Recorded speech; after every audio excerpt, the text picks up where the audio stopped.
जरा धैर्य रखो।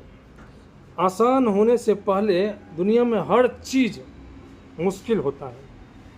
आप किसी काम का शुरुआत करते हैं और शुरुआत करने के बाद जब वो रिज़ल्ट जो आप एक्सपेक्ट करते हैं नहीं मिलता है तो आपके अंदर थोड़ा सा पेशेंस वीक होने लगता है, कमज़ोर होने लगता है। लेकिन यह सही स्थिति या सही तरीका नहीं है। अगर आप किसी काम को ईमानदारी से करते हैं, किसी काम को लगन से करते हैं, सही तरीके से करते हैं, तो एक समय लगता है, एक वक्त लगता है, और उस वक्त तक अगर आप इंतज़ार कर लेते हैं तो आपको जो रिज़ल्ट एक्सपेक्ट करते हैं ज़रूर मिलता है। अब देखिए, एक मूर्तिकार एक पत्थर उठाता है और जब वो पत्थर को देखता है तो उसमें किसी तरह का कोई स्वरूप नज़र नहीं आता।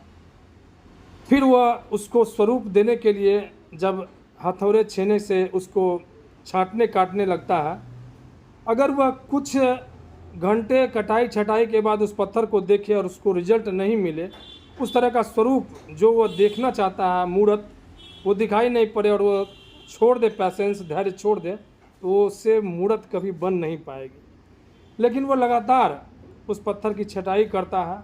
जब आधे पत्थरों की छटाई हो जाती है तो एक तरह का डिज़ाइन दिखने लगता है कि यह एक मूर्त का रूप है, और फिर वह लगातार उस पत्थर को छांटते रहता है, काटते रहता है, और अंत में जब उसकी तराशता है, नैन नक्श निकालते हैं पत्थरों के, आँख नाक कान सब बनता है, तो एक सुंदर स्वरूप उत्पन्न हो जाता है।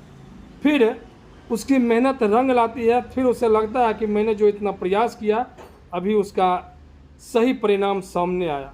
लेकिन उसके लिए उसको पेशेंस रखना पड़ा, उसके लिए उसको धैर्य रखना पड़ा। अगर उसका धैर्य बीच में टूट जाता, वह थका महसूस करता, छोड़ देता, या उसे समझ में नहीं आता कि इस तरह पत्थर के काटने छटने से क्या होने वाला है, तो वह उस चीज़ को जन्म नहीं दे पाता, उस परिणाम को जन्म नहीं दे पाता जो वह चाहता।